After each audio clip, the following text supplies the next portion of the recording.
Hey guys, welcome back to the channel. We're going to do a computer upgrade today. We're going to upgrade our aging R7 370 to this new AMD Radeon 5600 XT. This is a 6 gig card with PCIe 4. So that's the card we're going to be installing. I want to do a couple bench tests before we install this card. So the tests were run. Our Cinebench score here is 2713. You can see there's a little bit difference from 2906 to 2713. There's a couple applications running. It was sucking up some RAM, but that's what we have on the R7 370 card and the 6-core 12-thread Ryzen 5 2600X. So that's what we see, and you can see the graphics right there, R7 370. Then we did a Nova Bench score. This is like a base mark for us. Since my motherboard and my processor don't have integrated graphics, it's not APU, I can't do a very good baseline score for us. However, the R7 370 should be our low score. So we're at 2455. Let's look at that. And then I downloaded the demo version of 3D Mark, and we got a 1988. Flip over to this next one, and there's Time Spy. There's the same score again. That the previous picture was a comparison, so you can quickly look at the scores here. All right, so here's a good before shot before we take out our R7 370 and put in this 5600 XT. This is an XFX card as well. Really love this card. It's been great. It's only a 2 gig version, and we're upgrading to a 6 gig. I did some cable management. So zip tied the power cord for the GPU down here, ran the 24 pin through the front, wrapped it back around through the top of the bottom part of this 3.5-inch tray, and then it's zip tied up there.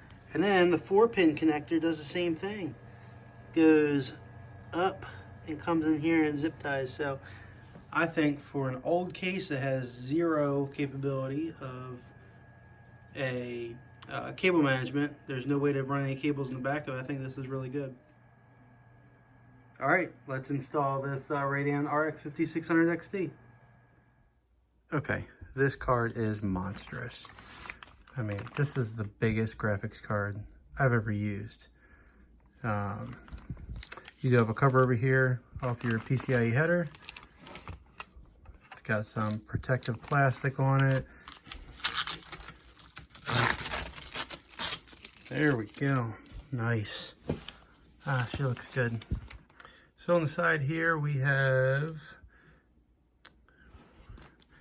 should be 3 display ports. So that's a HDMI port. 3 display ports, 1 HDMI port right there. Oh, missed another piece of plastic. All right, you guys don't want to see me pull all the plastic off here, but this is a good looking card. Here it is, guys. We just unboxed this monstrosity. The monstrosity, yes. It's huge. Look how small that one is. This one is like, I don't even think I'll be able to use the PCIe 1X on the bottom of it. But we're gonna take and throw this guy in there, and we're gonna go from there. Really excited for this. Watch the unboxing if you guys want to see more about it. Quick side by side, look how much bigger that one is. This is the 5600 XT. That's a R7 370. Jeez, look how much bigger that is. All right, I think I'm gonna not be able to use my other PCI PCI Express 1.0 or by one slot. I mean, I don't know. That's just the same height of the bracket, and this is just a little bit more. Side-by-side comparison. Oh my God, this thing is massive, guys. This thing is massive. It takes up both my 16X and both 1X slots. This thing takes up a full 3 slots. Yeah, guys, really happy with this. So far, it uses 1 8-pin. Before I was using 2 6-pins, so this will get focused here a little bit. So we're using 1 8-pin. So we're gonna do a little cable management, pull this guy out of the way here. There's not really much else we can do. There we go. There it is. We're gonna get this baby started up. Drivers should be good because I was using the current updated AMD drivers on my R7 370. So let's get this guy booted. Again, one quick thing. We're going from, I was using DVI for my 144 hertz gaming monitor and HDMI for my secondary monitor. So what we're going to do is we're going to do HDMI for the primary monitor. I just ordered a DisplayPort cable. So we'll swap out that DVI for a DisplayPort here in the next couple of days when Amazon ships it to me. But we're going to be running off of HDMI right now. We're going to see if that also will put us at least 1080 and 144 hertz on the Asus gaming monitor. First startup. She does have some LEDs on her. There's a blue, I don't know if that's a BIOS light or whatnot, but can't see if there's any LEDs underneath of it.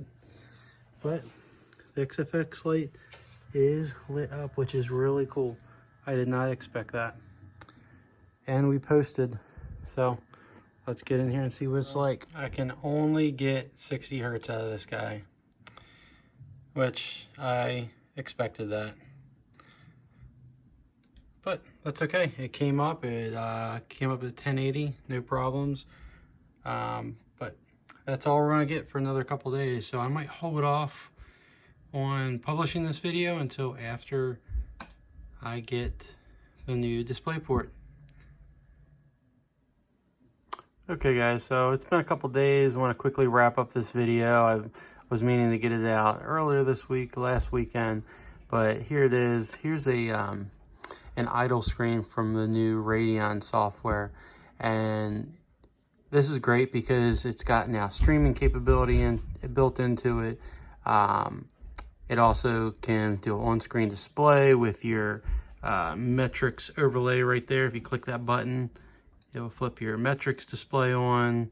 I like seeing all the active stats. I mean, the new Radeon software is very good. So let's talk about temps. This guy is huge in here. It does take up almost 3 spots. It's 2.5 slots it's taken up. I did the updated BIOS firmware on the card, and she's running in the case closed up.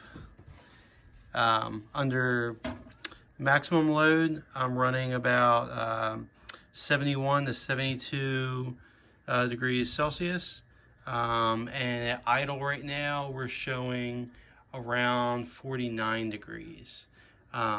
And under load, she was jumping between 90 to 180 watts is what it was pulling. And right now I'm looking at the screen above me and it's showing 17 watts under idle.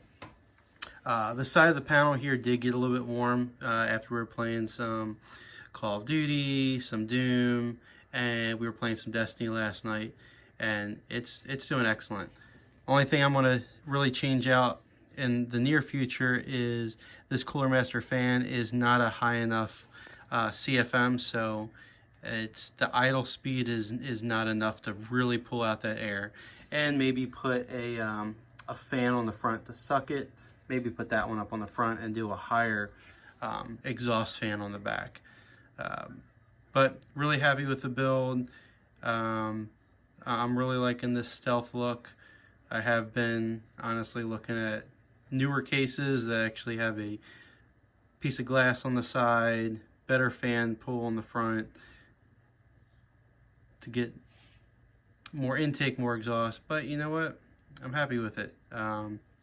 Please comment if you have any questions on this build, how I did it, what I was using, the specific specifications I will put in the description below.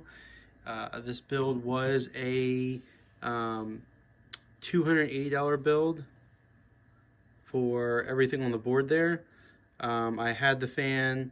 The power supply was $34 off of Best Buy, and the card, which was the same price as the board. So this card was $289 on sale. The board and everything here was $289, and then this guy was $34. So 2, 4, 5. So we got around $600 minus, you know, not having to do the case here. And I'm not counting in the cost of this extension cable, which was $7.99 for to utilize the front push button switch and the LEDs on the front, because I technically could have taken this off and let it sit here in the bottom of the case, but I want it to still be functional, so I had to add that little extension cable down there. So thanks for watching, guys. Please like, comment, subscribe, and I'll see you on the next one.